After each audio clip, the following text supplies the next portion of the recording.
नमस्कार दोस्तों, मैं अनिल गौतम आज इस चैनल में आपका स्वागत करता हूं। आज हम डिस्कशन करेंगे दिल्ली सल्तनत भाग 3 के बारे में। आज गुलाम वंश का तीसरा चैप्टर है जिसके बारे में हम बताएंगे फिरोज, रजिया सुल्तान यानी बलबन से जितने भी पहले शासक हुए उनके बारे में डिस्कशन करेंगे। आज बताएंगे रजिया सुल्तान के बारे में भी। आज हम मुगल वंश का तीसरा चैप्टर के बारे में बताएंगे। तो गाइस जल्दी से जल्दी आप चैनल को सब्सक्राइब शेयर कीजिए और लाइक कीजिए और जल्दी से जल्दी सब्सक्राइब कर लीजिए, क्योंकि जो भी मैं जब भी लाइव आऊँ तो आपको नोटिफिकेशन मिलता रहे, जिससे आपकी स्टडी कंटिन्यू बनी रहे। आशा करता हूँ कि आपको ये वीडियो अच्छे लग रहे होंगे। अगर कोई भी दिक्कत आए तो आप कमेंट बॉक्स में लिख करके बता दीजिए कि यहाँ पर कोई आपको डाउट हो या कोई भी क्लियर नहीं हो रहा है तो आप कमेंट बॉक्स में लिख करके ज़रूर बताइए। तो आज हम डिस्कशन करेंगे। कल बताया था मैंने इल्तुतमिश के बारे में। इल्तुतमिश के बारे में जिसने कुतुबुद्दीन ऐबक के सारे कार्य पूर्ण किए थे, जो ऐबक पोलो खेलते समय खत्म हो गया था। इल्तुतमिश इल्तुतमिश का पुत्र का नाम क्या था और उनकी पुत्री का क्या नाम था, आज उनके बारे में बताएंगे। सबसे पहले वहां के अमीरों ने इल्तुतमिश के पुत्र फिरोज को वहां का उत्तराधिकारी बना दिया। 1236 में उसका उत्तराधिकारी बना दिया। फिरोज का शासन करने में उसका साथ उसकी माँ ने दिया। जैसे कि उसके बेटे आराम शाह की माँ ने दिया था, ऐसे ही इसकी फिरोज के शासन करने में उसकी माँ ने उसका साथ दिया। लेकिन ये अयोग्य शासक था। अयोग्य शासक का मतलब ये छोटा था, और मतलब छोटा था, ये शासक की डोरभाल संभाल नहीं पाया। इसलिए वहां के अमीरों ने रजिया सुल्तान को नियुक्त कर दिया। रजिया सुल्तान को वहां का शासक बना दिया। रजिया सुल्तान इल्तुतमिश की पुत्री थी, जो भटिंडा के गवर्नर का नाम था अल्तुनिया ने इसको हराया और उससे शादी कर ली थी। तो आइए आज उसके बारे में हम डिस्कशन करेंगे। फिरोज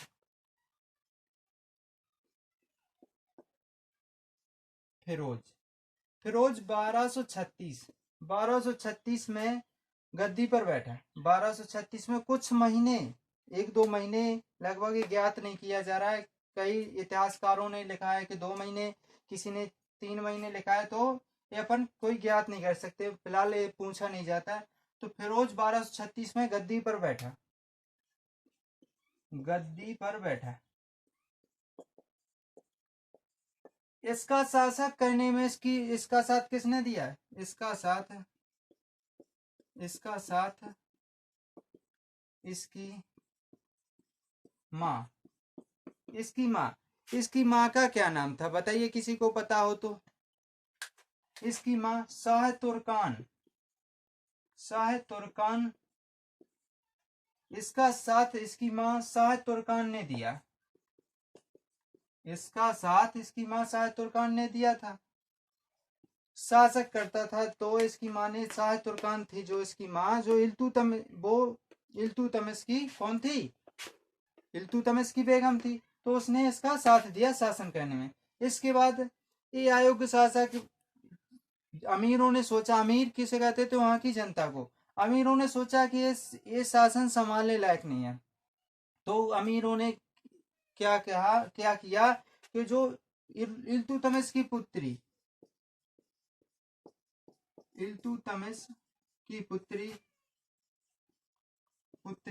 रजिया सुल्तान रजिया सुल्तान को गद्दी पर बैठा दिया। रजिया सुल्तान को गद्दी पर बैठा दिया। गद्दी पर बैठा दिया। तो आज इन्हीं के बारे में हम डिस्कशन करेंगे।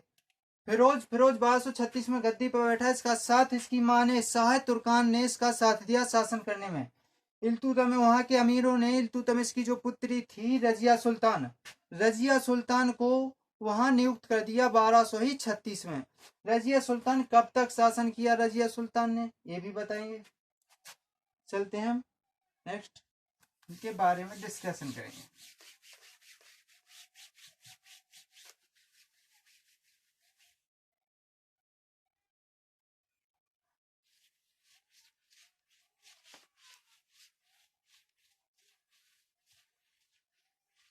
देखिए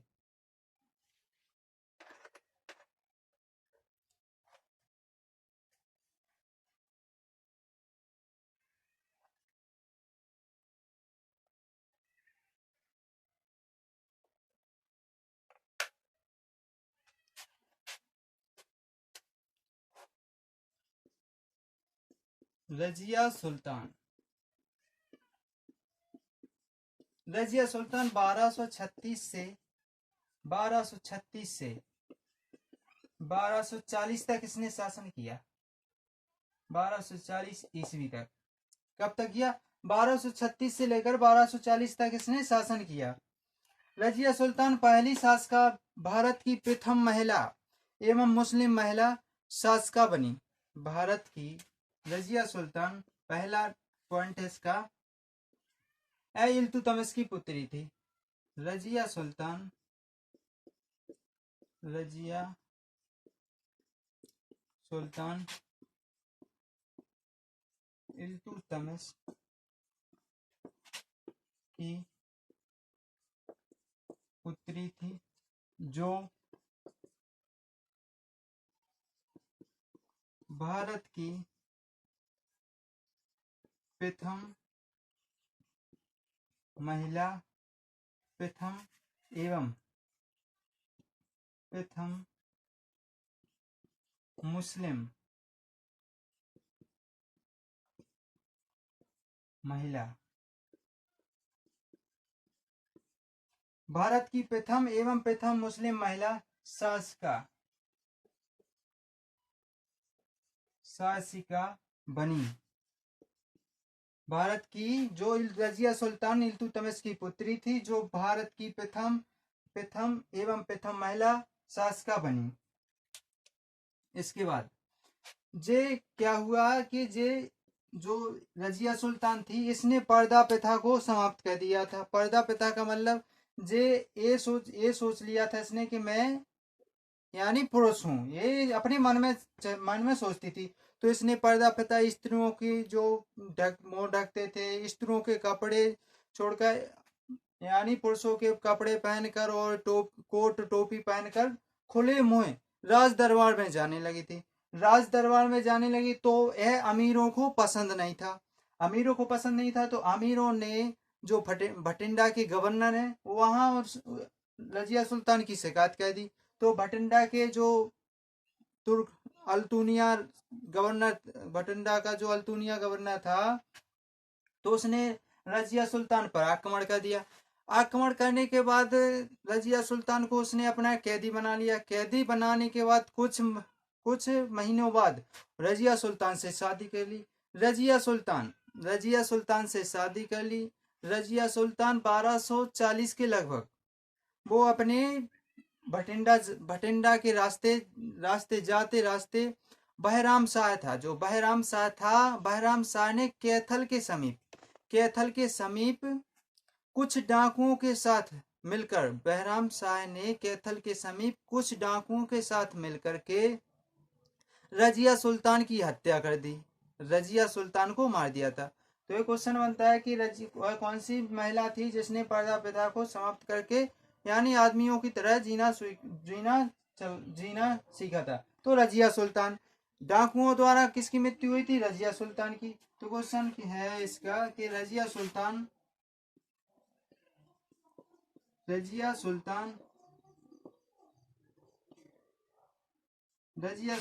ने पर्दा प्रथा एवं खुले मुंह राज दरबार में जाने लगी थी। यह अमीरों को पसंद नहीं था। यह अमीरों को पसंद नहीं था। तो अमीरों ने किससे शिकायत की थी? भटिंडा के जो गवर्नर था, भटिंडा का जो गवर्नर कौन था भटिंडा का? अल्तुनिया से शिकायत की। अल्तुनिया ने, जो भटिंडा का गवर्नर था, भटिंडा का गवर्नर अल्तूनिया, भटिंडा का गवर्नर अल्तूनिया, अल्तूनिया ने रजिया के खिलाफ युद्ध किया, रजिया के खिलाफ युद्ध किया, रजिया के खिलाफ युद्ध किया और उसे बंदी बना लिया, और उसे बंदी बना लिया। रजिया के खिलाफ उसने युद्ध किया और उसे बंदी बना लिया। बाद में रजिया से इसने शादी कर ली।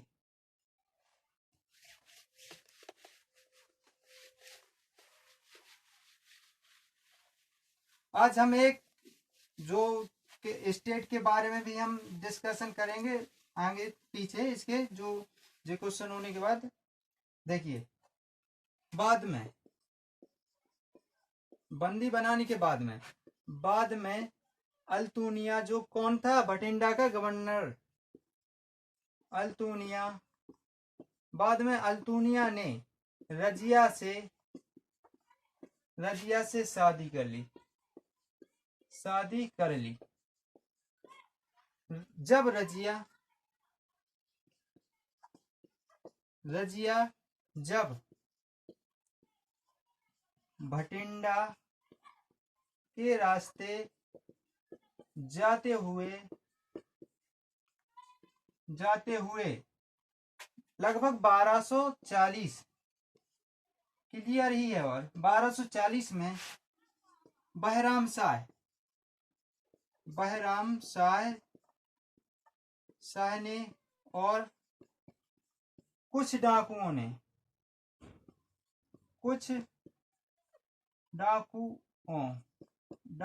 ने कैथल के समीप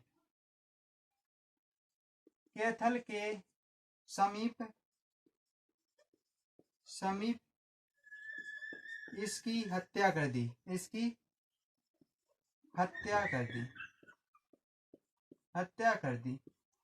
तो क्या है, बाद में अल्तूनिया ने रजिया सुल्तान के साथ शादी कर ली, और रजिया जब भटिंडा के रास्ते जा रही थी तो 1240 में, लगभग 1240 में, बाद बहराम शाह नामक जो शासक हुआ करता था और उसके कुछ डाकुओं ने, हिंदू डाकू थे वहां पर, हिंदू डाकुओं ने कैथल के समीप इसकी हत्या कर दी थी। इसके बाद बहराम शाह 1240 में गद्दी पर बैठ गया। अब इसके बाद जो शासक हुए वो यानी कमजोर शासक हुए, जो तुर्कों के गुलाम, यानी तुर्कों के समकालीन रहे, जो तुर्की थे उनके समकालीन रहे। तो इसके बाद जो बहराम शाह हुआ, बहराम शाह 1240, बहराम शाह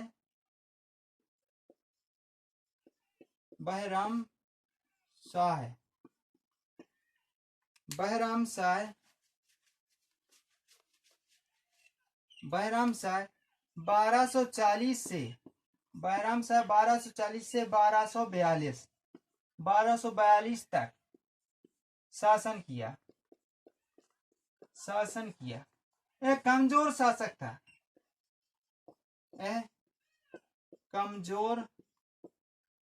था, बहराम शाह क्या था, एक कमजोर शासक था। इसने 1240 से 1242 तक इसने शासन किया। इसे तुर्की सरदारों, इसकी हत्या किसने की थी, इसे तुर्की सरदारों ने इसकी हत्या 1242 में कर दी थी। इसकी हत्या तुर्की सरदारों ने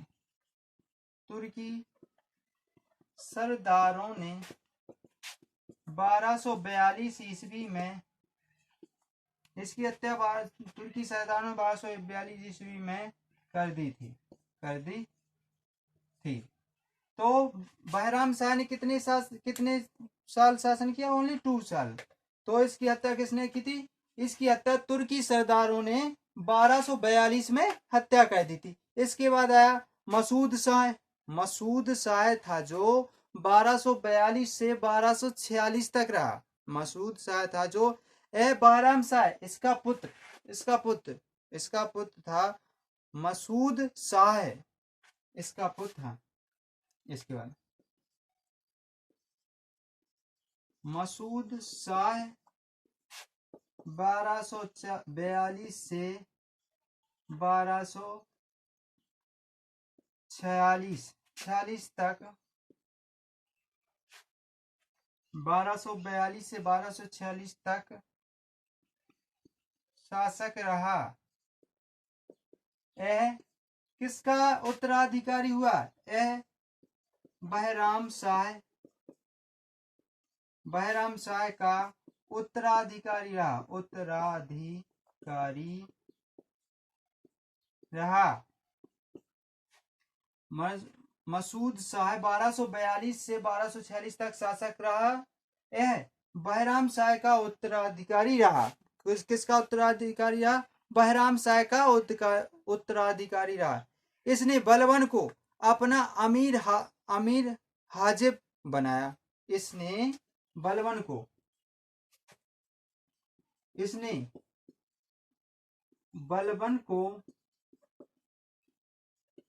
अमीर हाजिब नियुक्त किया। इसने बलबन को अपना अमीर हाजिब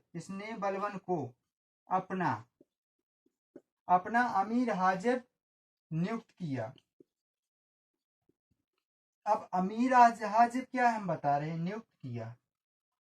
जैसे कि कोई दुकानदार होता है, साहूकार होता है, तो वो एक आदमी को रख लेता है और उसकी सपोर्टी पे अपनी स्टोर छोड़ देता है। ऐसे ही इसने हमें अमीर हाजिब जो इसका खजाना था उसे नियुक्त कर दिया कि यानी तुम इसको संभालो, बलबन को। अब इसके बाद इसकी मृत्यु हो जाती है।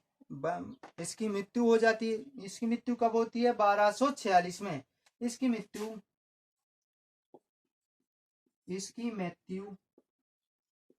1246 ईस्वी में हो जाती है।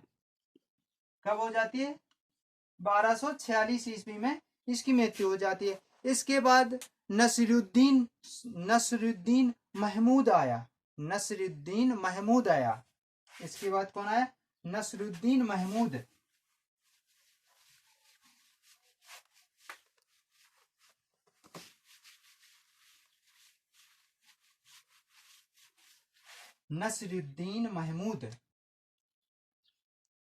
इसके बाद आया नसीरुद्दीन महमूद।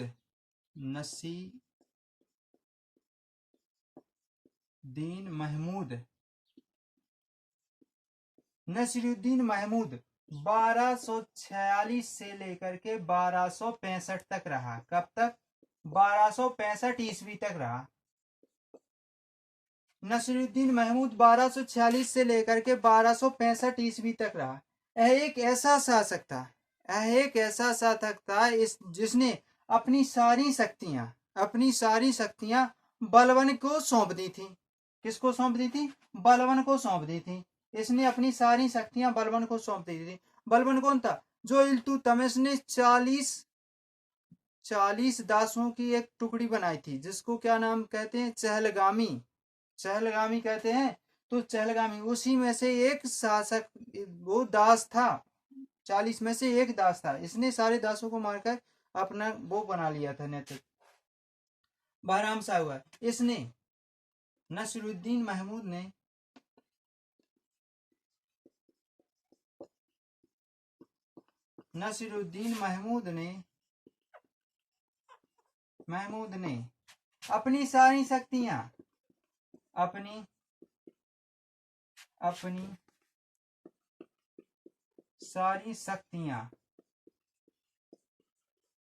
अपनी सारी शक्तियां बलबन को सौंप दी थी। किसको?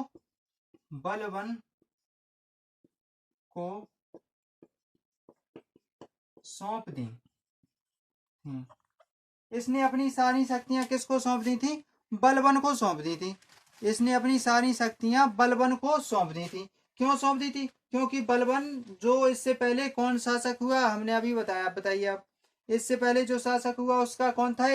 उसने आमिर हाजिब नियुक्त किया था। बलबन को सौंप दी थी, आमिर हाजिब नियुक्त किया था। इसने बलबन को उगुल खां की उपाधि दी थी।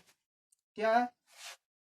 नसीरुद्दीन नसीरुद्दीन ने बलबन को उगुल खां की उपाधि दी।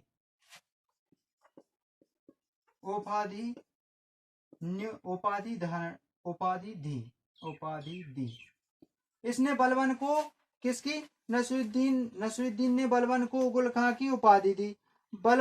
नसरुद्दीन एक ऐसा शासक था। नसरुद्दीन एक ऐसा शासक और बलबन ने इसको नसरुद्दीन एक ऐसा शासक था जो टोपी सीकर अपना जीवन व्यतीत करता था। अर्थात हम यह कह सकते हैं इसने अपनी सारी जो राजा की वेतन थी ये कभी नहीं लेता था, गर्मियों में बांट देता था। और बलबन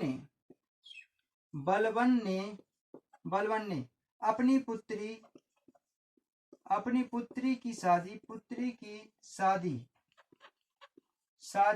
नसीरुद्दीन महमूद से कर दी थी। किससे कर दी थी? नसीरुद्दीन महमूद से कर दी थी। नसीरुद्दीन महमूद से कर दी थी। देखिए, बलबन ने अपनी पुत्री की शादी किससे की थी? नसीरुद्दीन महमूद से की थी। नसीरुद्दीन महमूद 1246 से 1265 ईस्वी तक रहा। अब एक क्वेश्चन और बनता है,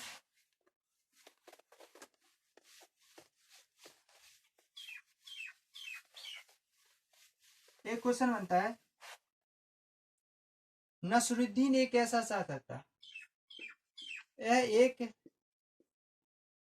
एकमात्र शासक जो टोपी सीकर या बनाकर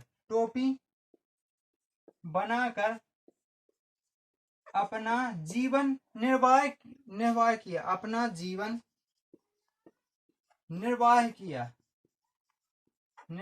किया। यानी इसके बाद नसीरुद्दीन महमूद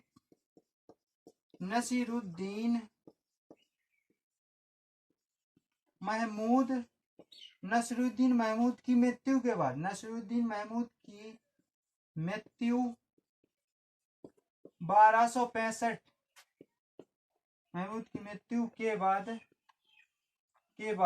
बलबन राजगद्दी पर बैठा।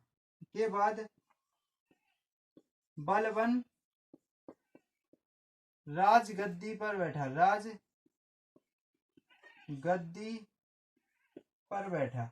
देखिए, आज का जी है एकमात्र ऐसा शासक है जिसने टोपी पहनकर या टोपी सीकर अपना जीवन व्यतीत किया। नसीरुद्दीन महमूद की मृत्यु 1265 में ईस्वी में हो जाती है। इसके बाद बलबन शासक बनता है। आज का ये रहा सेशन। इसके बाद हम आज असम स्टेट के बारे में कुछ महत्वपूर्ण जानकारियां देते हैं। इसके बाद तो हम डिस्कशन फिर बाद में करेंगे हर स्टेट का, लेकिन आज से हर पर डे यानी प्रतिदिन एक नए चैप्टर का नए स्टेट का नए स्टेट के बारे में हम बताएंगे। असम की राजधानी कहाँ है? इसकी राजधानी है दिसपुर। कहाँ है? दिसपुर। असम की राजधानी दिसपुर। ठीक है।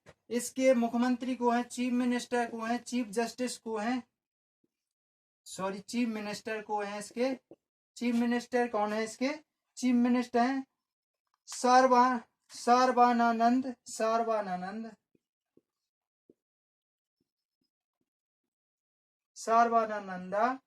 कौन है? सर्बानंदा सोनोवाल जे कौन है? इसके चीफ मिनिस्टर है। यहाँ के गवर्नर कौन है? गवर्नर बोले तो राज्यपाल। यहाँ के गवर्नर हैं जगदीश मुखी। कौन है? जगदीश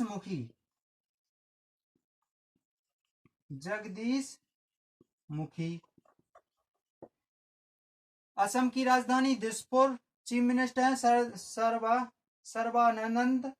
सर्बानंदा सोनोवाल। इसके गवर्नर कौन है यानी राज्यपाल कौन है? जगदीश मुखी। जगदीश मुखी। विधानसभा की सीटें इसमें कितनी है? विधानसभा सीट कितनी है इसमें? विधानसभा सीट है इसमें 100 लगभग विधानसभा सीट है इसमें 126। कितनी? 126 विधानसभा सीट 126। लोकसभा सीट इसमें 14। लोकसभा सीट कितनी है इसमें? 14। राज्यसभा सीट कितनी है? राज्यसभा सीट है इसमें 7। कितनी है? 7 सीटें। इसमें भाषाएं कौन कौन बोली जाती है? देखिए आप, भाषाएं इसमें भाषाएं बोली जाती हैं असमी आसमी आसमी बोली जाती है। बंगाली बोली जाती है, सॉरी, हाँ आसमी बोली जाती है। आसमी,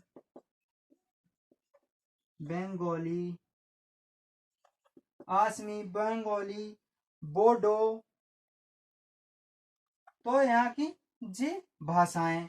इसके बाद नेशनल पार्क देखिए, असम की राजधानी दिसपुर। चीफ मिनिस्टर कौन है? सर्बानंदा सोनोवाल। गवर्नर कौन है? जगदीश मुखी। विधानसभा सीट, असम की Vidhan Sabha seat 129। Lok Sabha seat 14। Rajya Sabha seat 7। भाषाएं इसकी आसमी, बोडो और बंगाली, सॉरी बंगाली बंगाली एक ही बात है। इसके बाद हाँ, तो भाषाएं कौन थी? इसका लोक नृत्य कौन से? इसके लोक नृत्य बिहू। असम का लोक नृत्य बहुत मोस्ट इम्पोर्टेंट है। लोक नृत्य बिहू। लोक नृत्य यानी फोक डांस। लोक नृत्य जिसे कहते हैं फोक डांस। लोक नृत्य कौन सा? बिहू। इसका लोक नृत्य है बिहू। अब नेशनल पार्क की ओर चलते हैं। National park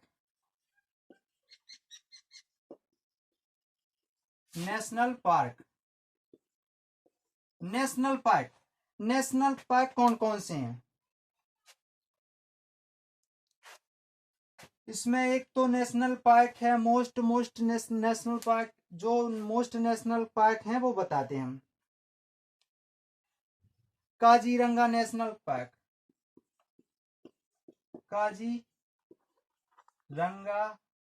Kaziranga national park. Kaziranga national park. Kaziranga national park जो भारत में किसके लिए? टाइगर के लिए स्टेट है। दूसरा है जो आपका मानस नेशनल पार्क, जो पूछा जाता है। मानस नेशनल पार्क पूछा जाता है बहुत। मानस नेशनल पार्क कहाँ पर है? तो असम में। ये क्वेश्चन बहुत मोस्ट इम्पोर्टेंट बनता है कि काजीरंगा नेशनल पार्क किस स्टेट में है? तो असम में। और मानस नेशनल पार्क कहाँ पर है? असम में। इसके बाद और जो भी छोटे बड़े नेशनल पार्क, ये बहुत दो मोस्ट नेशनल पार्क है। इसके बाद है सीमा कितने कितने राज्यों से बनती है? सेंचुरी भी इसमें जो नामेरी नेशनल पार्क भी इसमें है। जो कौन सा? Nameri national park. Nameri national park. इसके बाद कितने राज्यों से सीमा मिलाता है? सीमा कितने राज्य से सीमा मिलाता है जी? कितने राज्यों से सीमा स्टेट इसकी लगती है? कितने स्टेट से? अरुणाचल प्रदेश,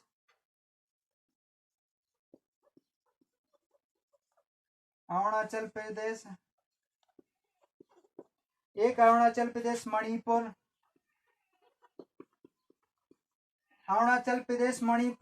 मिजोरम,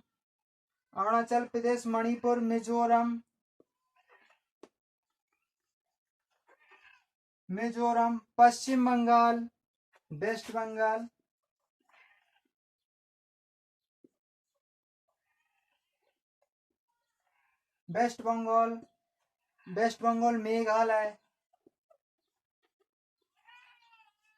बंगाल, मेघालय और नागालैंड। नागालैंड। तो कितने राज्यों से? 1 2 3 4 5 6, 6 राज्यों से इसकी सीमा मिलती है। किस किस से मिलती है? अरुणाचल प्रदेश, मिजोरम, मणिपुर, वेस्ट बंगाल और मेघालय, नागालैंड, 6 राज्यों से अपनी सीमा रिलेटिव करता है। यहीं पर इसी में कामाख्या टेम्पल है, कामाख्या नेशनल, कामाख्या टेम्पल है। कामाख्या का मंदिर कहाँ, किस राज्य में है? क्वेश्चन पूछा जाता है तो असम में। देखिए इसमें विधानसभा सीटें 129 है, राज्यसभा सीटें 7, लोकसभा सीटें 14। और यहाँ का जो लोक नृत्य कौन सा है? बिहू। इसका फोक डांस कौन सा है? बिहू। ये बहुत मोस्ट इंपोर्टेंट क्वेश्चन है। यहाँ के जो गवर्नर कौन है? गवर्नर कौन है? जगदीश मुखी। यहाँ के चीफ मिनिस्टर कौन है? बताइए आप, बताइए। सर्बानंद सोनोवाल, ये इनके मुख्यमंत्री है। हाँ, तो आप इसके बारे में आज सीख लीजिए, असम के बारे में। कल एक स्टेट और गुलाम वंश समाप्त हो जाएगा, इसके बाद आएगा खिलजी वंश के बारे में शुरुआत कर देंगे। तो दोस्तों, आपको वीडियो अच्छा लगे तो लाइक कीजिए और शेयर कीजिए, जितना हो सके शेयर कीजिए। इसको चैनल को सब्सक्राइब कर लीजिए जो चैनल पर पहली बार आया हो, ताकि आपको नोटिफिकेशन मिलता रहे और आप कंटिन्यू स्टडी करते रहें। आप घर में बैठ कर के अच्छी तरह से स्टडी करें, क्योंकि आने वाले समय में क्या पता लॉकडाउन कितने आगे बढ़ने वाला है। तो मरीजों की संख्या काफ़ी ज़्यादा बढ़ रही है। एक दिन में 10,000 से भी काफ़ी पॉजिटिव कोरोना के मरीज आ रहे हैं। तो आप अच्छी तरह से स्टडी कीजिए ताकि आपका भविष्य अच्छा हो। गुड लक भाई, थैंक यू गाइस। चैनल को सब्सक्राइब जरूर कीजिए। अगर कोई इसमें कोई भाई आपको समझ में ना आया, डाउट आया हो, या मुझसे जो गलती हो गई हो, वो प्लीज़ कमेंट बॉक्स में लिख दीजिए गाइस। Thank you.